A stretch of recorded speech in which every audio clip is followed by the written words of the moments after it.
Hello there, this is Trude Socrates. Welcome to my lecture series on multivariable calculus, known as Math 5C at Pasadena City College. So today we start a new chapter. We are going to learn more about space curves, which we saw, I believe, in chapter 4 when we did contour integrals. So I will see you in a minute on page 360. All right, so when you see this cover page, you might think, oh my goodness, there are a lot of terms that we need to remember and probably some formulas. But if you're taking my class, let me reassure you that there's a formula list at the end of this chapter, and you will have access to it on your exam. So don't worry about memorizing formulas. All right, so some of the terms that we are going to see and define are the velocity and acceleration vectors. We will find the unit tangent, unit normal, and unit binormal vectors at a point on the curve. They form what is called the frame serré, or the TNB frame. Okay, and there's a picture in the bottom in a second. Okay, we will decompose the acceleration vector into its tangential and normal components. We will find the arc length function of a curve relative to a starting point. So if you remember back in chapter 4, we learned how to find the arc length of a curve. We are going to extend that idea to the arc length function. And we will use it to reparameterize a curve with respect to the arc length. We will find the curvature at a point on a curve. And if you think of curvature, you might think, how curvy is it? Okay, that's not exactly a definition. We will define it more rigorously. And we will use this curvature concept to find the radius and the center of what's called an osculating circle. There are three planes that we are going to define at a point on the curve, and these are called the osculating plane, the normal plane, and the rectifying plane. Okay, so we're seeing the word osculating twice. Okay, and we will do some actual physics that I understand. We will apply these concepts in order to study a particle which is in free fall, meaning that gravity is the only force which is acting on it. There is no air friction.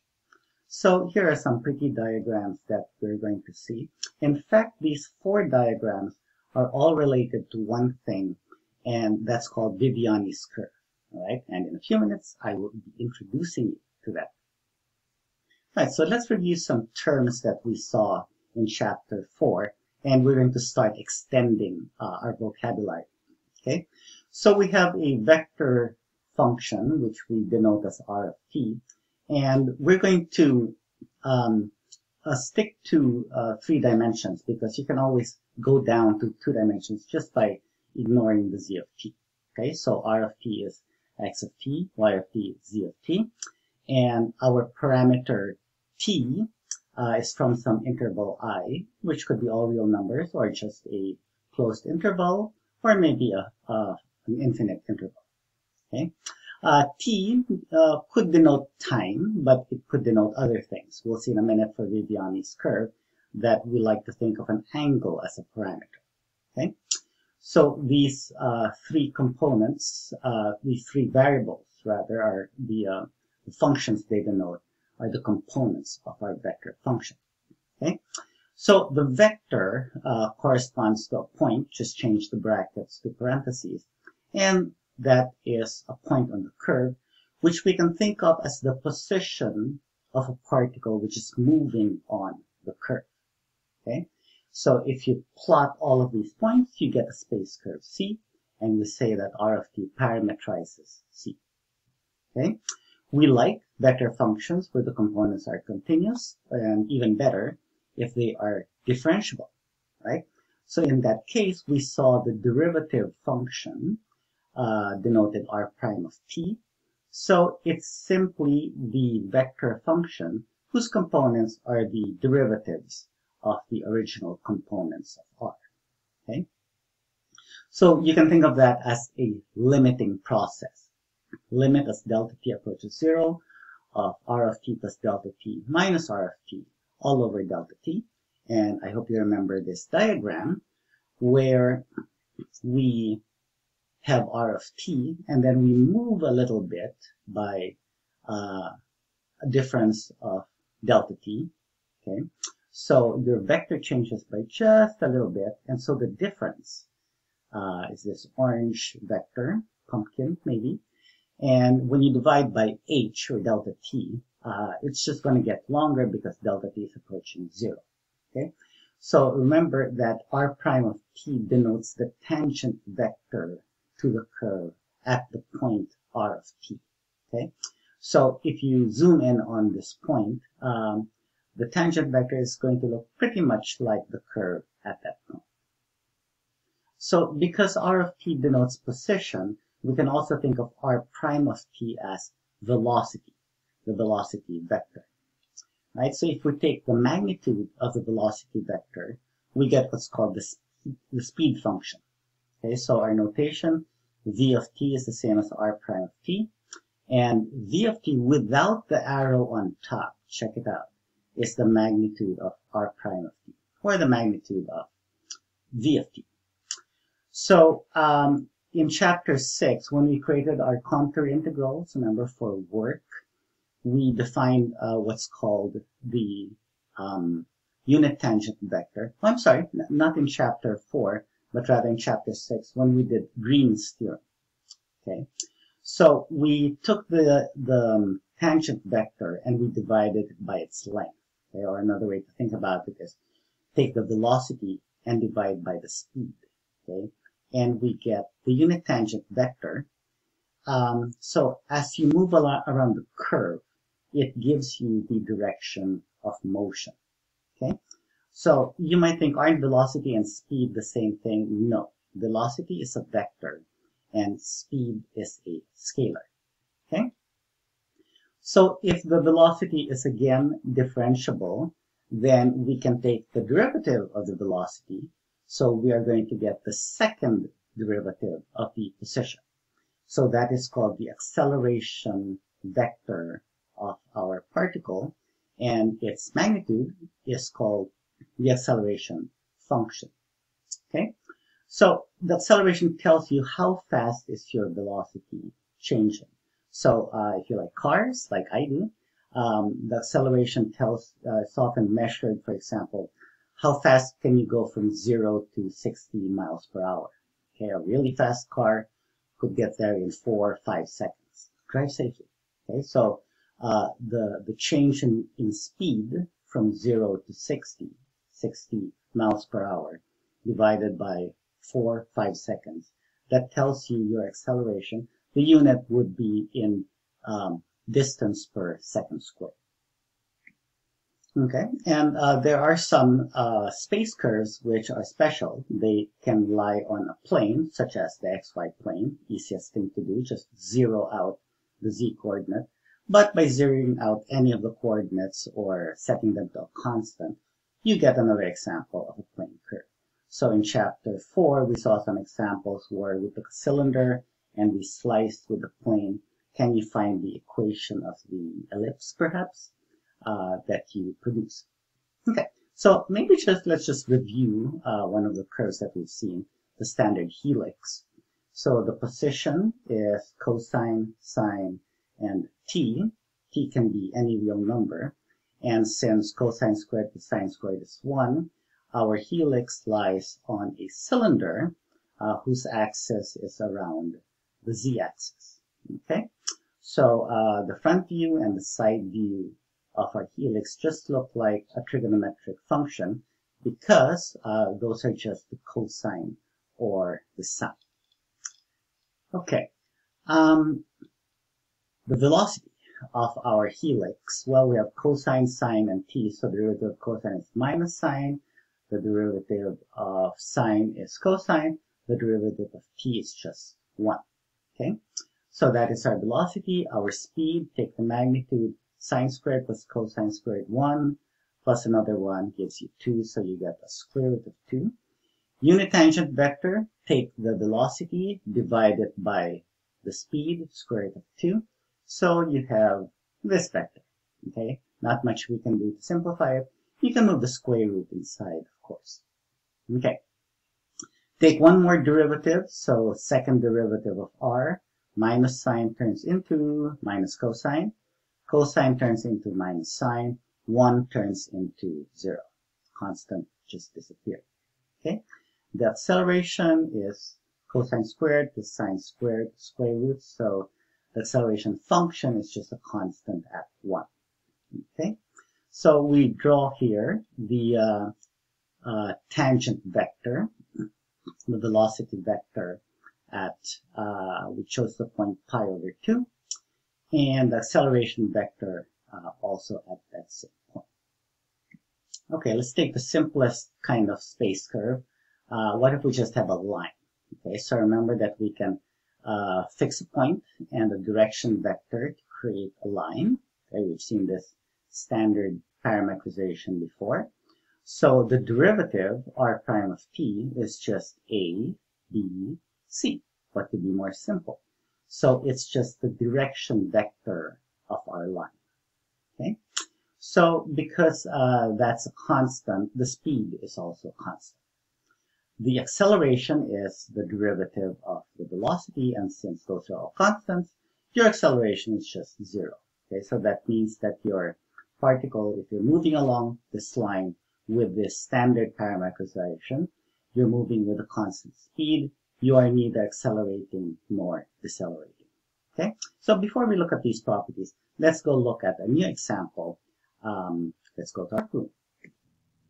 All right, so here's a very different parametric curve. It's just made of polynomials. Okay, so you have a quadratic in the first component, a cubic in the second, and another cubic in the third component. Okay, so let's find our two derivatives. Okay, so let's just copy the whole thing. What is r prime of t? Okay, so derivative t squared becomes 2t, minus 5t becomes minus 5, 4 disappears.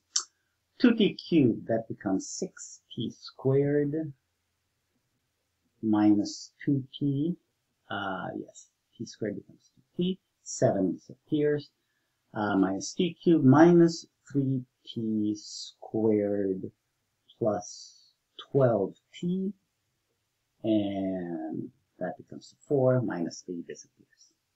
Okay, so there is our velocity vector. Let's make our acceleration. So our second derivative, r double prime, we are going to get 2, so that's just a constant. We're going to get 12t minus 2, and we're going to get minus 6t plus 12, 4 disappears. Yay, okay. So that is our acceleration vector. So I have entered this in GeoGebra. Let's go see what it looks like. All right, there's our space curve, and I also made an auxiliary point so that we can see how a particle moves along that curve. I made a slider, and so I restricted it to between -1 and 2 because, you know, cubes grow very quickly. Okay, so I don't want the scale to be too large. So let's play. Ooh, okay, so there's A going down and then going up over here. Yeah, let's start all the way at the beginning. Rewind. Back to the start. Yes, start at -1. Oh yeah, it just sort of skips on over there. Okay, that's good enough. So it's going to go down and then up. So what we're going to do is we're going to focus on the point t equals 1.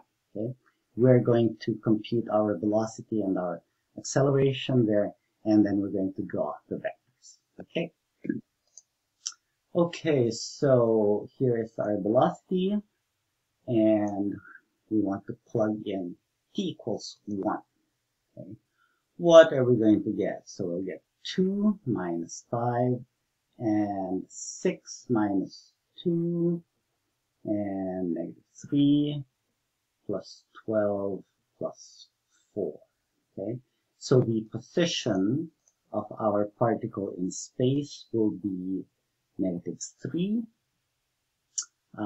6 minus 2 is 4, and That's 16 minus 3 is 13. Yeah.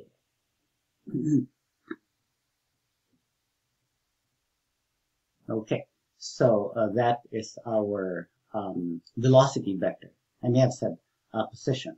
Let's do position. So that is our position vector. We also want to know where are you on the curve. Okay, so plug in 1, we're going to get 1 minus 5 is 4. 2 minus 1 plus 7, negative 1 plus 6 plus 4. Okay, simplify. Who do we get? That's 0. Interesting.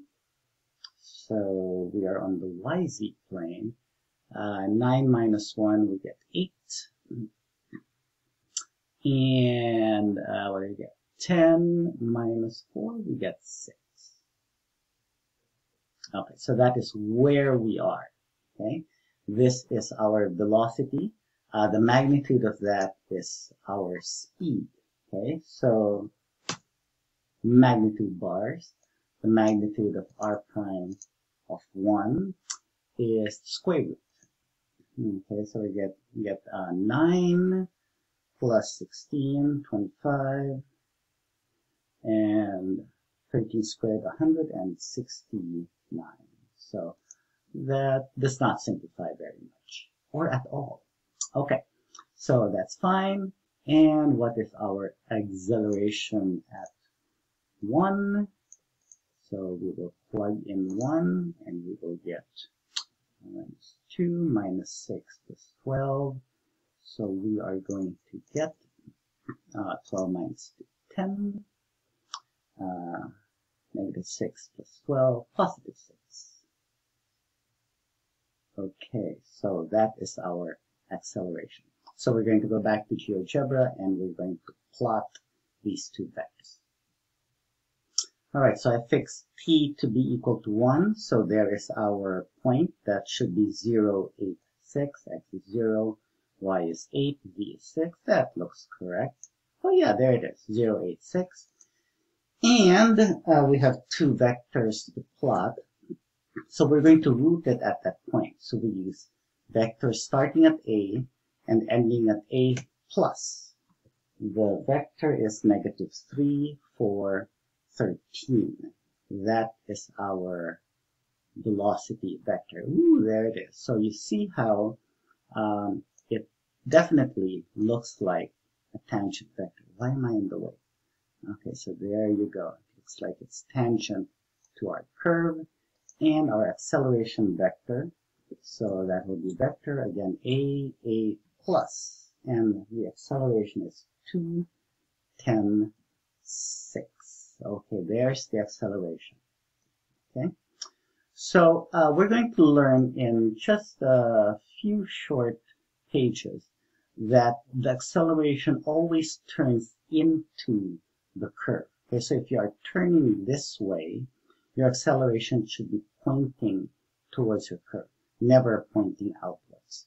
Okay, so that is called either centripetal or centrifugal acceleration. Again, I'm not a physicist. So, oh yeah, one more thing. We can turn this into a unit vector. Okay, so this is our tangent vector. So we can create a unit tangent vector by dividing by the length. So what is it again? 169 plus 25 is 194. So we divide by the square root of 194.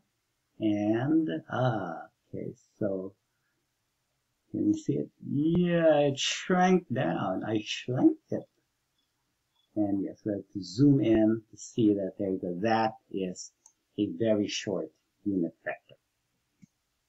All right, so here are some rules for derivatives of vector valued functions. We can combine them in different ways, and then we can ask, okay, so what's the derivative of this new vector valued function? So they certainly look a lot like the derivative rules that we've seen in basic calculus. So we have a sum rule. If you have two vector valued function, you take the derivative, is just the sum of the two derivatives. Multiply your vector function by a scalar. You just multiply the derivative by the same scalar, okay, if you want the derivative of that scalar multiplication. We have three product rules for vector valued functions. So you can take a scalar function f of t multiplied by a vector valued function. So each component gets multiplied by f of t. Okay?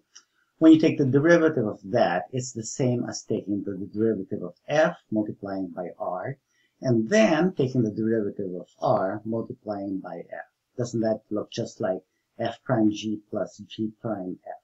Okay? Except it looks better that the vector function is to the right. Okay? Similarly, for a dot product, it's essentially the same formula except you change the times to a dot, and similarly for a cross, and this time the order is very important. For a dot product, you can change the order of both of those and it won't matter. Here it's going to matter quite a bit. Okay? Later on, the chain rule is going to be very important. So suppose that you have r of t, a differentiable vector valued function in t. T is from some domain I. Now, suppose we substitute for t g of s. Okay, so we have a new function in the variable s, and it's also a differentiable function. S is from a different interval, I prime.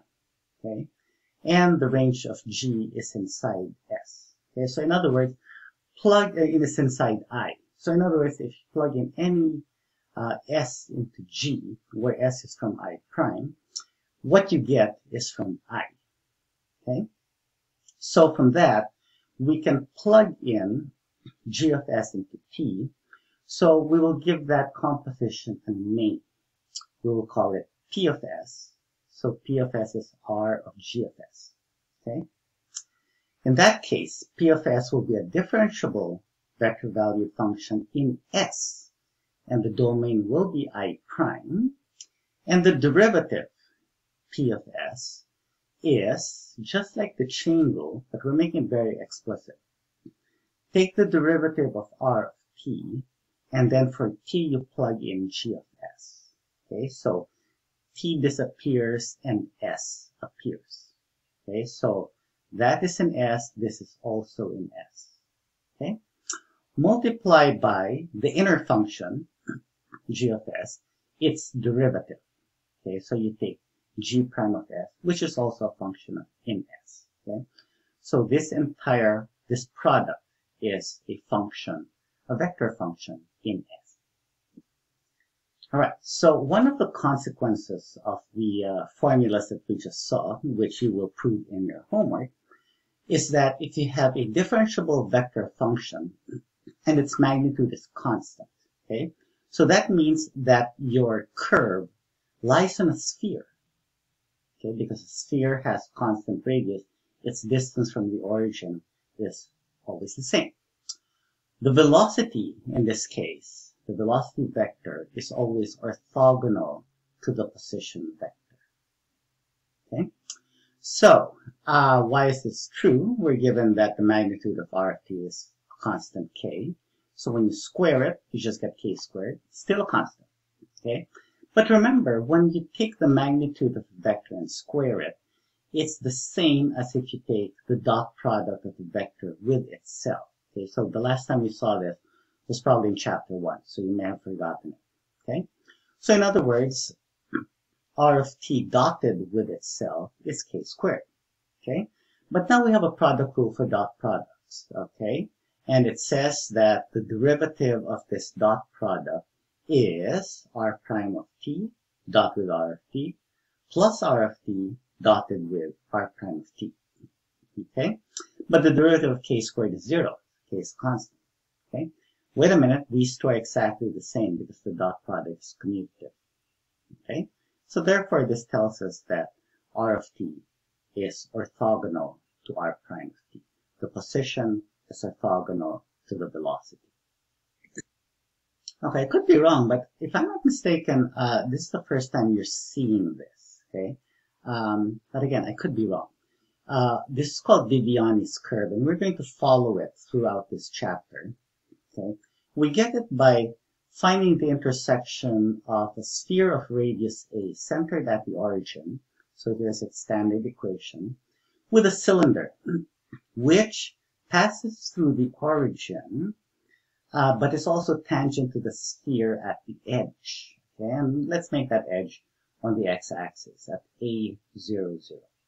Okay, that curve that you get is what is called Viviani's curve.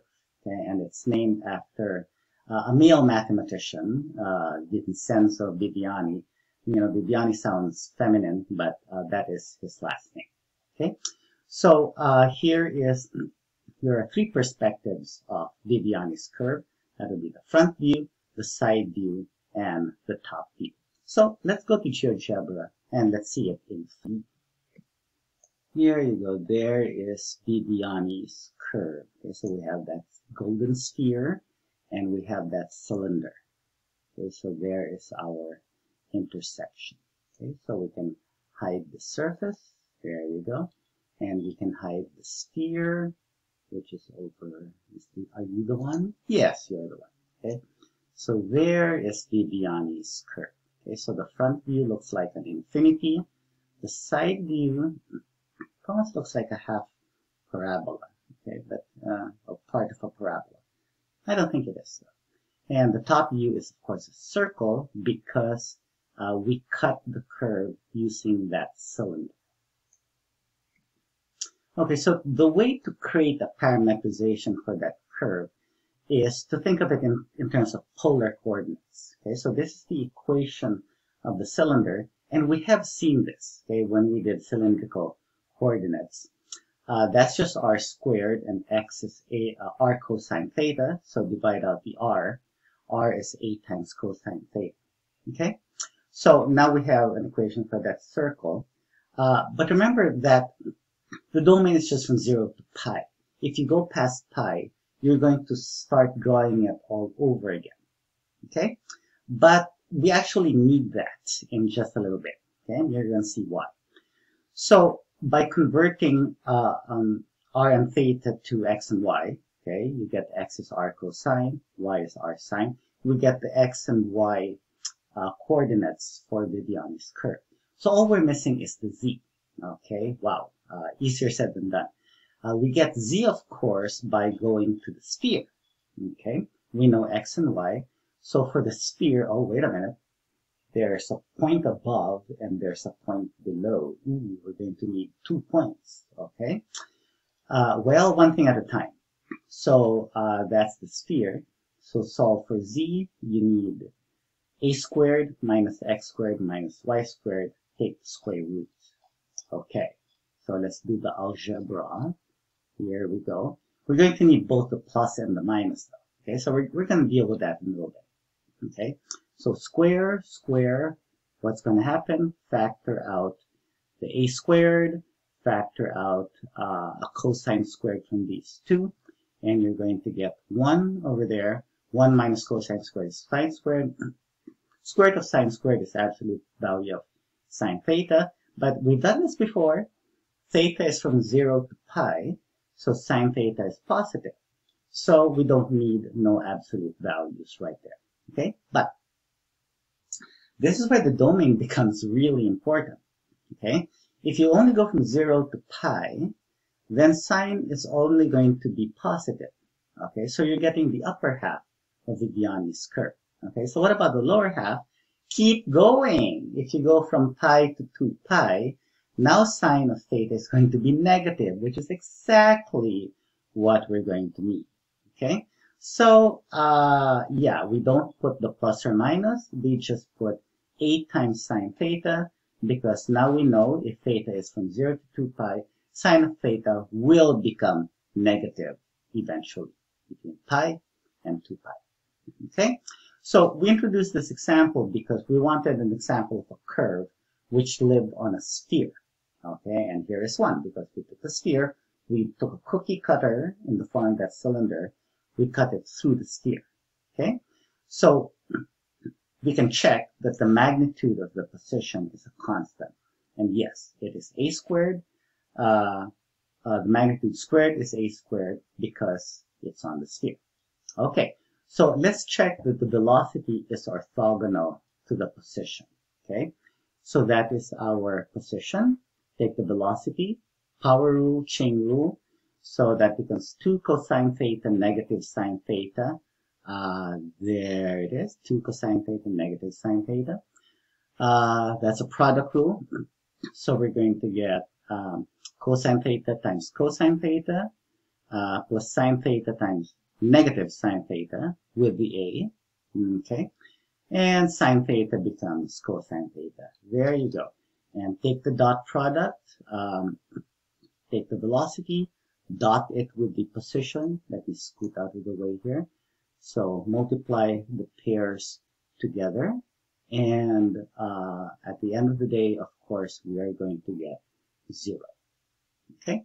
So I have here an example diagram of what we get when we plug in an actual point onto the position and the velocity vectors.